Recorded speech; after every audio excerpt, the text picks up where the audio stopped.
I'm a firm believer that for the overall health of the shoulder, for really getting...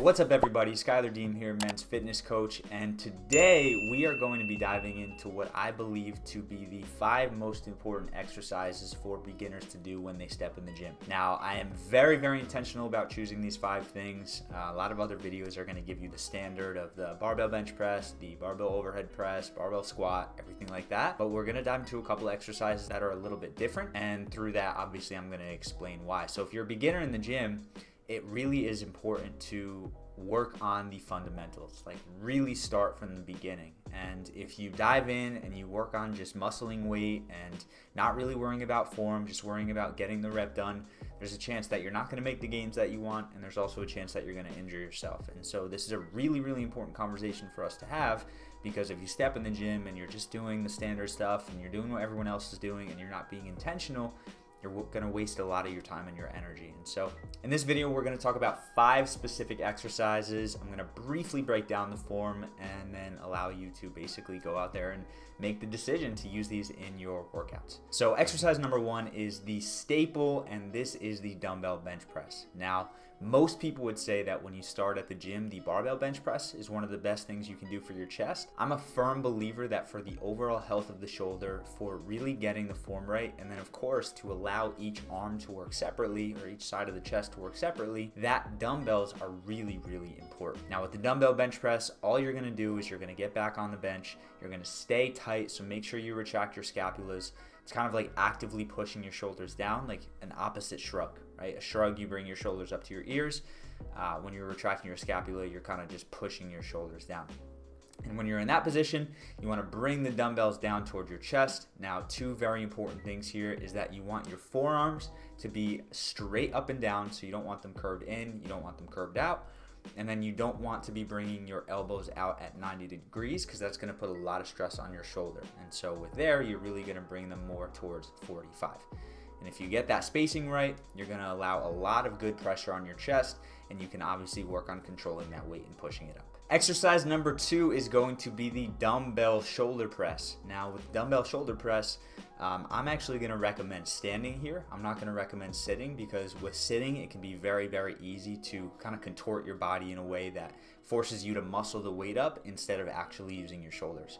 And for the same reason here, we're doing dumbbells rather than barbell to allow each shoulder to work separately, to give yourself a much more natural and higher range of motion, and to basically allow you to push, right? To allow you to do this in a way that's very safe. Now with the dumbbell shoulder press, once you get those weights, bring them up to your shoulders. If you're standing up, squeeze your lower half of your body. Squeeze your butt cheeks, squeeze your quads, your hamstrings, because the more tight you are there, the more stable of a base you're going to have, and the less likely you are to bend your back and potentially injure your spine. From there, you're going to want to bring the dumbbells to about the shoulder, and my philosophy here is the same, right? You want your forearms to be up and down, parallel to your body. And so what most people make the mistake of doing is they put their elbows straight out so their arms are at 90 degrees. We don't want to do that, right? We want to bring the weights a little bit more in. And so rather than pushing directly out from your ears and up, it's actually kind of like more of a front push. And then as you push up, you can kind of bring your arms back. And so with that, you're going to get in that stance, you're going to bring the dumbbells and just really focus on using the muscle. So a good way to do this is to picture the inside of your elbow when you push up, rather than just thinking about muscling the weight up with your hand. And of course, the more you do it, the more you're going to be able to make connection with that shoulder, and the more you're going to be able to kind of effortlessly go through this exercise. All right, so we've covered the chest and we've covered the shoulder. So the next thing we're going to cover is the back. Now the back, I'm actually going to give you 2 variations here. So variation 1 is going to be a statue row.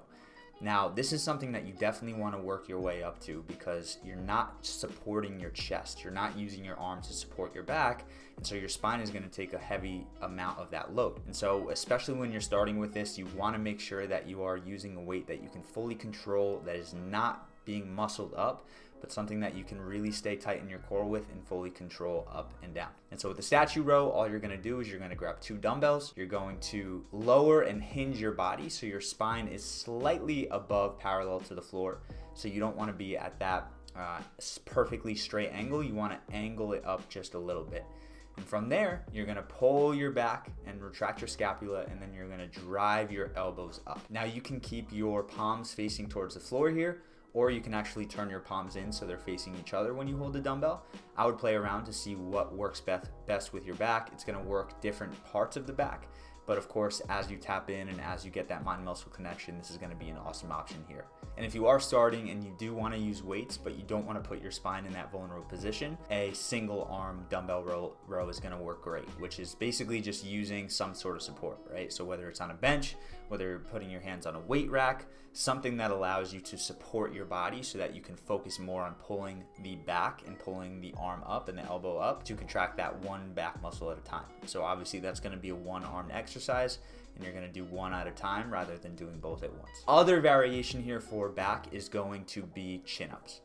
Now, chin-ups are obviously body weight. You can attach weight if you have the certain equipment, but one of the really beneficial things about chin-ups is that you are using your body weight and you're doing it in a way that is natural, right? It's allowing your body to move in a very fluid motion.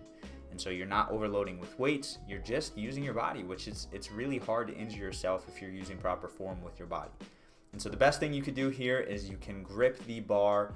Your palms are gonna be facing towards you. If you grip the bar at about shoulder width, and then drive your elbow, right? Drive your elbow up. You don't wanna come up completely straight. You can actually angle your chest up a little bit so your feet can swing a little forward. And from there, you're really just gonna be working. And the more you do it, the more you pull with your elbow, the more you're gonna be able to tap into using that back. And this is a really, really powerful thing. It feels badass doing a bunch of pull-ups. And of course, it's gonna be really useful for the health of your body. The next exercise we're gonna focus on is going to be focusing on the posterior chain. Now, when most people talk about the posterior chain, they go directly to the deadlift. And while I believe the deadlift is one of the best exercises you can do, for a beginner, it can be very, very difficult to get the mechanics down. And if you don't have the right mechanics, you're putting your body at risk for injury. And so rather than use the deadlift for number 4, I actually like to swap in the sumo deadlift. So the sumo deadlift is basically, rather than keeping your hands outside of your legs, you point your toes out, you spread your legs, and you put your hands inside, and you drive off the floor with your legs. Now, when you do this, you're gonna find that it takes a lot of pressure off your back, and you can put a lot more strength into the legs. So the first half of the movement, as you bring the bar up to your knees, is going to be breaking the bar off the floor with your legs. And then the second half of the movement, once you get to around the knees and you start to pass it, is to use that hinging motion, right, to drive your hips forward to straighten out. So you're pushing into the floor to get the weight off, and then you're hinging at your hips to straighten out and squeezing your glutes at the top. And so this is a really, really great move for the glutes, for the legs, for the back, for the posterior chain. And it's something I really believe that as long as you focus on breaking the weight off the floor with your legs, you can't really overload it to the point where you hurt your back. Now, of course, you can always load up a ton of weight and jerk the weight up with your back, which is gonna put it at a high risk for injury. But again, if you're working on controlling the weight, you're working on getting the form right, this is something that biomechanically is not as difficult as the deadlift, in my opinion. So I would try these next time if you have access to a barbell, because this is gonna be a great strength builder, a great exercise for building muscle. And that brings us to number 5. Now, number 5, we're gonna focus on the legs, and that is with the Bulgarian split squat. Now, same thing, when we talk about leg strength, squat is king. If we're talking about building a ton of strength, doing the front squat, doing the back squat, they're all really, really good options. But the same thing as the conventional deadlift, the squat is actually gonna be very biomechanically difficult for a lot of beginners. A lot of beginners don't have the necessary mobility in their hips, they don't have the necessary ankle mobility. And so if you're loading a bunch of weight on the bar and you're trying to get this form right, you could actually potentially hurt yourself, process actually not get as much strength in your legs. So the reason I like the Bulgarian split squat so much is, number 1, just like the first few exercises that use dumbbells, you're using one muscle at a time. One leg is doing the majority of the work while the other one is positioned behind you. So to do the Bulgarian split squat, depending on the length of your legs, you're gonna have to find a position that's comfortable. I like to take 3 steps away from a bench. So put my foot in front of the bench with my leg touching the bench, and then 2 more steps. And then I'll pick one of the legs up, I'll rest it on the platform on the bench that's behind me, and then come down and drop down into about a 90-degree angle with your leg.